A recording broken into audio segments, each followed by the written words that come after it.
여기서 손흥민 선수가 굉장히 멋진 프리킥을 성공을 시킨 다음에 본인도 굉장히 만족한 그런 제스처를 취했다고 하는데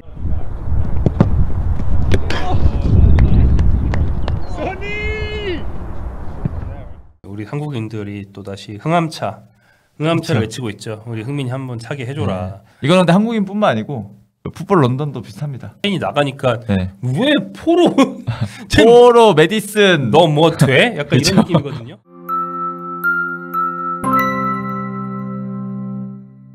자, 토트넘에 남은 유일한 트로피 가능성 바로 이것뿐입니다. 유로파 리그 16강. 이게 한국 시간 금요일 새벽에 열리는 경기죠. 그렇습니다. 그렇듯이. 근데 이번에는 2시 45분이에요. 이 상당히 뭐 이제 일하는 저희도 마찬가지고 왜안 5시? 네. 이런 느낌이 드는. 5시면 일어나서 볼 수 있거든요. 2시 반은 진짜 극악에 가장 한국에서 보기 어려운 시간대이긴 합니다. 네, 자 토트넘은 이번 경기 원정입니다. AZ 알크마르. 네, 요 네덜란드 팀과의 원정 경기고요. 지명이 알크마르고 뭐 제가 AZ가 뭐 약자인지 모르겠는데 보통 현지에서는 AZ라고 많이 부르더라고요. 네, 이 경기를 갖게 되는데요. AFAS 스타디온이라는 알크마르 홈 구장에서 열립니다. 맞습니다. 말씀하신 것처럼 2시 45분에 열려서 사실 보기 좀 빡센 학생이든 뭐 직장인이든 보기 쉽지 않은 시간대지만 토트넘 입장에서는 우리의 응원이 필요하다. 그렇죠. 지구 반대편에서 원기옥처럼 네. 모두들 길을 나눠줘 필요하다. 네. 왜냐 토트넘이 아까 말씀해 주셨다시피 유일한 트로피 토트넘한테 남은 유일한 트로피입니다. 일단 리그컵 4강에서 리버풀을 만나서 결국 탈락을 했죠. 그리고 이어진 FA컵에서 빌라를 상대로 또 패하면서 이제 컵대회가 다 탈락했어요. 나머지 네. 남은 게 유럽 대항전입니다. 3일 간격으로 2개 딱딱 떨어졌죠. 그렇습니다. 네. 그리고 리그는 사실 12위니까 네, 일단은 뭐 우승커녕 4위 안에 가능성도 상당히 줄어든 상태이고 네. 그래서 굉장히 좀 사활을 걸어야 되는 그런 상황입니다. 네, 그래서 유로파리그에서는 16강에 좀 직행을 했어요. 그리고 알크마르를 상대로 또 승리한 적이 있거든요. 작년 10월 25일에 리그 페이지 3차전에서 알크마르를 만났었습니다. 맞습니다. 당시에 1대0으로 토트넘이 승리를 했는데 이 당시에 골을 넣었던 선수가 히샬리송. 이때 페널티킥 골을 넣어서 좀 결승골이 됐고요. 이때는 좀 로테이션이 일부 가동이 됐습니다. 오른쪽에 마이킴보, 왼쪽에 베르너가 나서서 히샬리송, 베르너, 마이킴보 이렇게 3톱 완벽한 로테이션 라인업이 좀 가동이 됐었어요. 당시 손흥민 선수는 결장을 했습니다. 리그 페이지 초반은 토트넘이 로테이션 많이 돌리면서 체력 안배도 하고 그러면서도 연승을 달려서 굉장히 순항했던 그런 시기입니다. 네, 그렇습니다. 알크마르 같은 경우에도 일단 에르디비시 네덜란드 리그에서 6위에 위치한 팀이에요. 나쁘지 않은 네, 황인범의 페이노르트가 지금 5위 정도 하는 걸로 알고 있는데 그 바로 다음에 위치한 팀이고요. 일단 최근 5경기 성적을 봤을 때 3승 2패를 거뒀습니다. 지난 라운드에는 패하긴 했는데 그래도 일단은 뭐 완전 나쁜 흐름은 아니다라고 볼 수 있을 것 같고 또 유로파리그 16강 플레이오프를 치르고 올라온 팀이에요. 이때 토트넘도 상대를 했었던 갈라타사라이 상대로 1, 2차전을 치렀는데 합산 스코어 6대3으로 승리하고 16강에 진출을 했습니다. 갈라타사라이는 쉬운 상대가 아니거든요. 그렇죠. 상당히 잘한 겁니다. 네. 그래서 확실히 저력은 있다. 6골이나 넣었으니까 라고 생각할 수 있을 것 같고 또 포스테코글로 감독이 알크마르를 상대한 적이 있습니다. 셀틱 때도? 그렇습니다. 셀틱 시절에 상대를 해서 당시에도 유로파리그 플레이오프에서 만났어요. 근데 원정에서는 1대2로 패했거든요. 홈에서는 2대0으로 승리한 바 있는데 그래도 방심은 할 수 없는 그런 경기라고 보시면 될 것 같습니다. 그래서 포스테코글로 감독 같은 경우에는 토트넘에서 1승 더하면서 일단 상대 정적은 2승 1패로 우위다. 이렇게 보시면 될 것 같습니다. 네. 자, 토트넘은 결국에는 이번 시즌 내내 이슈인 거 부상자가 몇 명이냐. 그렇죠. 요점까지 우리가 늘 얘기를 하고 있는데요. 부상자들이 최근에 좀 돌아오면서 네. 한때 10여 명이었던 부상자를 한 대여섯 명으로 줄인 바가 있지 않습니까? 네. 근데 이번 경기를 앞두고 더 줄일 수 있다라는 좀 긍정적인 전망은 나오고 있어요. 네, 일단 보면 지난달 2월 달에 비카리오, 메디슨, 존슨이 부상에서 돌아왔습니다. 오도베르도 마찬가지로 돌아왔고요. 그래서 좀 이 선수들이 돌아와서 지금 경기력을 올리고 있는 상태고 그리고 이번 경기를 앞두고는 또 굉장히 중요한 선수들이 돌아올 예정입니다. 로메로, 판더펜, 그리고 솔랑케 부상에서 회복해서 훈련에 참가를 했다고 합니다. 네. 로메로 같은 경우에는 뭐 일주일 넘게 이미 풀트레이닝에 참여를 하고 있어서 이번 경기에서 또 단소랑 훈련장에서 호흡을 맞췄다고 하거든요. 그래서 센터백 라인으로 로메로 단소 라인업이 좀 가동될 수 있다라는 이브닝 스탠다드에 좀 예상이 있었습니다. 그리고 판더펜의 경우에는 이 선수가 중간중간에 한 번씩 나오면서 경기의 맛을 보긴 하는데 아무래도 햄스트링이 워낙 자주 터지는 선수라 좀 조심스럽게 접근을 할 경우에는 일단 이번 경기도 일단은 벤치에서 지켜볼 수 있다. 그렇게 보이고요. 솔란케 같은 경우도 역시 무릎 부상에 돌아오긴 했지만 바로 선발로 기용될지는 의문입니다. 포스테코글루 감독도 마지막까지 이 선수들을 한번 지켜보고 투입 여부를 결정하겠다라고 이야기를 했고요. 네. 이제 부상이 없는 동안 근데 자리를 채워준 선수들이 있잖아요.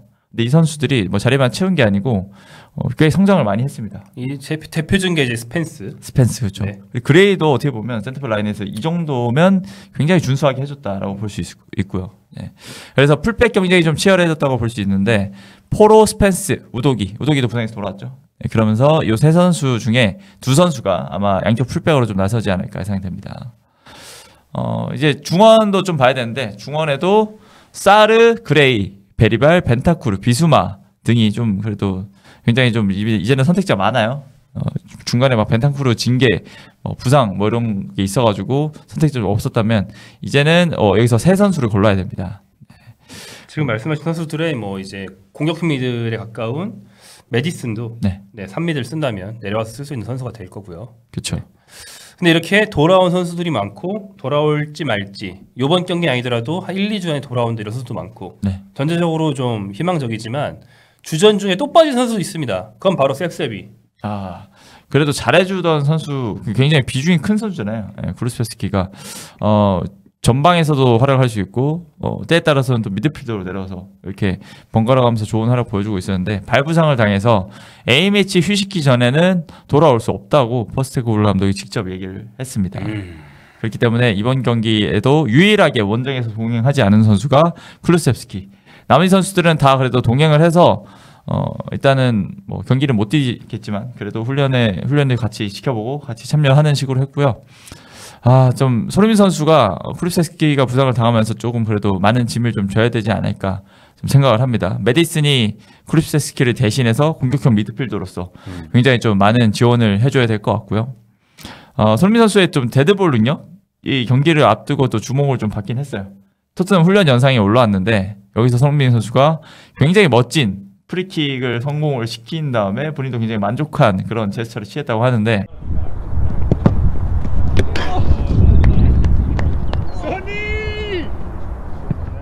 네, 저도 그거 봤어요. 그래서 이제 우리 한국인들이 또 다시 흥암차를 그렇죠. 외치고 있죠. 우리 흥민이 한번 차게 해줘라. 네. 이거는 근데 한국인뿐만 아니고 풋볼 런던도 비슷합니다. 그러니까 뭐 케인 그 약간 좀 캐석대 느낌으로 맞습니다. 제가 찾았던 케인이 나가니까 네. 왜 포로 포로 메디슨 너 뭐 돼? 약간 그쵸? 이런 느낌이거든요. 네. 포로 같은 경우는 진짜 공을 아예 들고 있더라고요. 자기가 차고 싶어가지고. 근데 이제 풋볼 런던도 손흥민이 이렇게 프리킥을 잘 차는 모습을 보여줬지만 토트넘이 프리킥을 얻으면 손흥민이 찰 수 있을까? 메디슨도 할 말이 있지 않을까? 약간 이런 식의 재밌는 반응을 보였습니다. 이제 손흥민 선수 최근의 활약상을 좀 살펴보면 전전 경기였죠. 입스위치전에서 2도움을 올리면서 팀의 대승을 좀 견디는 한 바 있습니다. 상대 측면을 찢어 발겼죠. 그렇죠. 근데 이후에 맨체스터 시티 전에서는 이거는 약간 이해가 안 되긴 했어요. 후반전에 교체 투입을 했습니다. 23분만 소화를 했고 당시 토트넘은 졌습니다.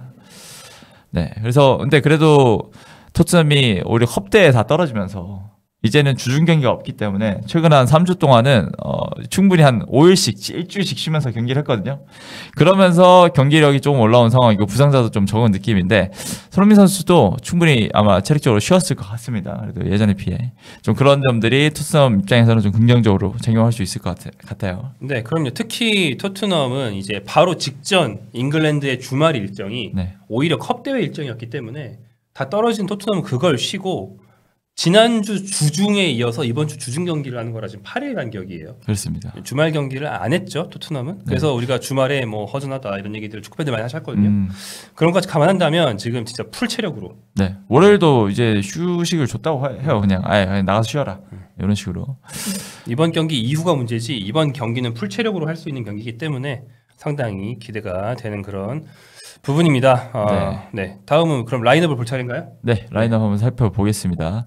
일단 역시 모든 대부분 매체에서 4-3-3 라인업을 좀 예상을 했습니다. 맨날 이거니까 복붙이니까. 네, 근데 이번에는 약간의 차이가 있다면 또 수비 라인 그리고 공격 라인에 좀 차이가 있습니다. 제가 그러면은 포지션별로 같이 볼게요. 네. 골키퍼는 당연히 모든 매체가 비카리오를 얘기하고 있는데 왜냐면 킨스키가 아예 빠졌어요. 그렇죠. 네. 그 유로파리그 토너먼트 명단 재등록할 때 빼버렸죠. 그렇죠. 네. 네, 사실 골키퍼가 뭐 그렇게 많이 필요한 자리는 아니니까 유로파에서는. 그랬고 포백을 보면 라이트백이 포로라는 것에서는 모두가 이제 의견이 일치하는데 말씀해주신 센터백 단소의 파트너로 여전히 그레이인가 부상에서 돌아온 로메로가 뛸 것인가. 그렇죠. 이것에 대해서 매체들마다 얘기가 좀 갈립니다. 네, 이브닝 스탠다드만 로메로 단소 센터백 라인업이 가동될 것이다라고 예상을 했고 뭐 스코카나 나인민 요 매체 같은 경우에는 그레이 그리고 단수가 센터백을 맡을 것이다라고 예상을 했습니다. 네, 레프트백도 이제 스펜스냐 우독이냐. 스펜스 표가 좀 더 많긴 하네요. 네, 스펜스가 2표를 받았고 우독이가 1표. 어쩌다가 원래는 우독이가 돌아오면 정배인 줄 알았는데. 네, 스펜스는 사실 고려도 안 되던 선수였는데 지금 뭐 잉글랜드 뭐 대표팀 뽑아야 된다 뭐 이런 얘기까지 있으니까 네, 굉장히 그만큼 성장을 한 것 같습니다. 중원은 이제 벤탄쿠르, 메디스는 뛸 것 같은데 나머지 한 자리가 베리발이냐 비수마냐. 네, 그러니까 조금 더 수비적인 조합이냐 아니면 그래도 공을 좀 운반할 수 있는 베리발이냐. 네, 근데 아마 대부분이 베리발을 예상하는 것 같아요. 그리고 베리발도 굉장히 성장을 또 많이 했기 때문에 네. 그래서 성실하게 뛰어주는 선수네. 비수만은 큰 실수가 한 번씩 나오는 선수고 그런 리스크를 고려했을 때 베리발이 정배가 아닌가 싶습니다. 벤탄쿠르, 비수마, 메디슨일 경우에 네. 비수마를 쓸 경우에 네. 그게 이제 정삼각형으로 해서 메디슨을 공미로 놓는 것도 아니고 저게 역삼각형 4-3-3이 되면 너무 답답해집니다. 그렇죠. 벤탄쿠르든 비수마든 이번 시즌은 거의 그냥 수미에 가깝지 네. 넷잘라 쪽이 아니기 때문에요. 공격 조합에 대해서도 매체들의 전망이 좀 갈리는데 손흥민 당연히 있고요. 네, 손흥민은 세 매치에서 다 동시에 선발을 예상을 했는데 위치 차이가 좀 있습니다. 그렇죠. 이게 나머지 한 명에 따라 갈리는 건데 브레넌 존슨이 오른쪽인 건 고정입니다. 네, 그럼 좌흥민, 최전방 테리냐, 그렇죠. 좌오드베르, 손톱이냐. 그렇죠. 요거에서 갈리는 건데요. 네, 이제 솔랑케 같은 경우에는 선발 복귀 전에 아마 그 다음 경기가 본머스가 있기 때문에 본머스전이 되지 않을까 다들 예상을 하고 있어요. 그렇기 때문에 테리 톱이냐, 손이 톱이냐 요 차이가 또 있고. 근데 테 같은 경우에는 사실 현지에서 아직 뭐 보여준 게 없다. 없죠. 네, 그래서 이 중요한 경기에 테를 최전방에 쓸 것이냐, 요거에 대해서 약간 의견이 좀 갈리는 것 같습니다. 오도베르가 나온다는 게 이브닝 스탠다드의 예상인데, 네. 저는 사실 뭐 전에도 저희 영상 매체 기사에서 제가 종종 한 얘기지만, 사실 손흥민한테 너무 많은 부담이 쏠릴 수 있는 게 지금 토트넘의 위험성인데, 네. 네, 쿨루세스키가 없을 때, 그렇죠. 쿨루세스키가 어그로를 끌고 네. 볼을 키핑하고 드리블로 전진하고 반대쪽으로 패스를 전개하고 답답할 때도 있지만 굉장히 많은 역할을 해주거든요. 네. 근데 그 쿨루세스키가 없고 오른쪽 윙어로 존슨이 나오고 뭐 이래 버리면 공을 지키고 전개하는 역량이 팀 전체적으로 상당히 떨어집니다. 그렇죠. 그러면 윙어인 손흥민이 지는 짐이 굉장히 많아지고요. 네. 손흥민이 다 풀어주고 손흥민이 찔러주면 테리랑 존슨은 침투하면서 딸깍딸깍만 하는 테리랑 존슨이 플레이메이킹이 된 선수들이 아니잖아요. 그렇죠. 손흥민이 네. 된단 말이에요. 손흥민이 풀어주면 테리랑 존슨은 형 올려 딸까? 이거밖에 없는 거거든요. 이제 그런 경기가 입스위치전이었나? 네, 그거가 많이 걸려요. 네. 네. 그게 손흥민이 딸깍이 되면 좋죠. 손흥민이 만약에 막히면 3명씩 달라붙고 이러면 그냥 진짜 답답해지는 거예요. 팀 전체 답답해진다는 거죠. 네. 그래서 사실 조합상으로는 손톱이냐 손윙이냐가 중요한 게 아니고 손흥민 말고 풀어줄 선수가 한 명 더 있냐 없냐.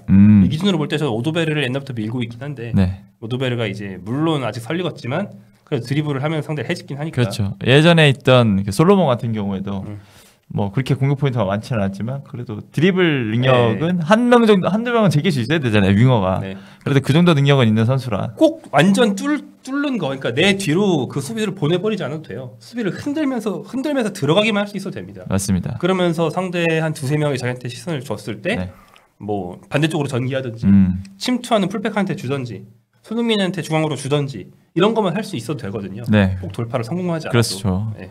그래서 손톱이 나오면 그 손흥민의 파괴력을 최대한 살리는 식으로 좀 가야 될 것 같고 일단 포스테코글루 감독 얘기를 좀 들어봤을 때 텔은 앞으로 9번 역할로 좀 키울 가능성이 높다라는 좀 생각이 좀 많이 듭니다.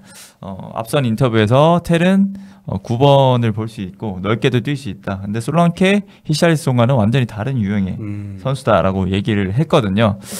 사실 텔이 저도 뭐 왼쪽 지향적인 선수는 맞긴 한데 왼쪽에서 그렇게 돌팔이 뛰어난 것도 아니고 왼쪽에 그렇게 엄청 적합한 선수라는 생각은 많이 안 들었어요. 오히려 저는 텔 같은 경우에는 차라리 투톱. 그렇죠. 투톱이죠. 투톱이 잘 맞는 선수다라고 원톱 아니고 투톱. 생각을 하는데 일단은 포스테코글루 감독도 이 선수가 그래도 좀 박스 안에서 노는 게 더 낫다라고 판단을 했는지 아마 좀 포처 느낌으로 좀 키우지 않을까라는 생각이 좀 듭니다. 그럴 경우에는 텔이 최전방에 서고 손흥민 선수가 왼쪽에 서겠죠. 근데 뭐 스위칭하는 플레이 뭐 있을 수 있는데 전 그렇게 이전까지 별로 효과가 없었기 때문에 추천하지는 않습니다. 말씀하신 바를 이제 좀 확장해서 생각해 보면 네. 포스테코글루 감독은 뭐 전 소속팀에서도 그렇고 이번 토트넘도 그렇고 보통은 원톱 쓰거든요. 그렇죠. 그러면 솔랑케와 다른 스타일의 스트라이커인 텔도 있는 게 뭐 좋긴 해요. 상대 따라서 바꿔 쓸 수도 있고 그렇죠. 경기 흐름에 따라서 교체 투입해서 투톱으로 전환할 수도 있으니까. 네. 근데 이렇다는 거는 텔이 주전은 아니고 로테이션이라는 거잖아요. 네, 그렇죠. 그런 솔랑케가 1,000억짜리 선수인데 근데 이제 중요한 것도 있고. 텔도 900억짜리 선수. 아, 그러네요. 900억을 주고 겨우 로테이션을 사겠냐 이거야. 토트넘 정도 팀이. 그러네요. 그래서 이 정도 생각해서라도 무조건 써야지. 여러모로 그러니까 텔의 완전 영입 자체가 굉장히 애매하다는 거죠. 불투명 그 자체다. 또 토트넘의 또 최악의 영입이 될 가능성도 완전 영입 안 하면 그만이긴 한데 그래서 성사 가능성이 저는 시즌을 보면 볼수록 높진 않다고 생각이 되는 그런 선수고요. 이제 이거는 그 뒤에 얘기고 그렇죠. 일단 하던 얘기인 에이제트 알크마르 전에 집중해서 돌아오면 아무튼 이번 경기는 스트라이커 텔을 볼 확률과 손톱을 볼 확률이 공존한다. 네. 근데 그 중에 어느 쪽이 선발이든 경기 중에 교체로 또 바뀔 수도 있는 거고요. 그렇죠. 네. 손흥민 선수한테 지나친 부하를 걸고 네. 손흥민이 안 풀리면 경기가 다 안 풀리고 이런 식보다는 이제 짐을 좀 나눠 가지면서 손흥민도 신바람을 낼 수 있는 그런 양상이 됐으면 좀 좋을 것 같습니다. 네. 아무튼 이번 경기는 뭐 정배 아무리 원정이지만 토트넘이 정배인 건 사실입니다. 그렇죠. 뭐 전적으로 보나 그래서 한번 이겼던 상대고 알크마르의 전력과 그리고 토트넘 전력 차도 확실히 있고요. 네. 토트넘에서 저기 정착 못하고 팔려 나간 페럿이 알크마르 그렇죠. 주전 공격수인데 네. 네. 정배예요. 그렇다 보니까 이번 경기만 넘으면 또 8강부터는 또 8, 4, 결 3번 넘으면 우승이거든요. 그러니까 진짜 8강부터 모르는 네. 게임입니다. 아직 토트넘이 뭐 절대 우승해 이런 말은 절대 할 수 없지만 네. 지금 유로파리그 생존팀 중에 우승 후보급에 꼽히는 거는 사실이다. 그렇습니다. 우리 의견이 아니고 현지에서 보는 게 그렇고 네. 이제부터 순항을 해 나간다면 킹능성은 있으니까 맨유 뭐 이런 팀도 있지만 맨유도 그렇게 좋지 않기 때문에 메뉴보다 지금 토트넘이 낫다는 그나마 조금 더 낫다는 네. 이렇기 때문에 좀 기대를 걸고 그래도 지켜볼 만한 대회라고 생각이 되고요. 손흥민 선수 개인만큼은 아니지만 클럽 무관은 비슷하거든요. 네. 이 챔스랑 유로파 동시에 딱 동시에 무관 탈출 딱 나쁘지 않다. 네. 네. 이거야. 그러면서 케인 이제 축하해. 흥민 너도 축하해. 이런 느낌. 웨이파 슈퍼컵에서 하이파이브 딱. 그렇죠. 나쁘지 않네요. 네. 괜찮은 그림.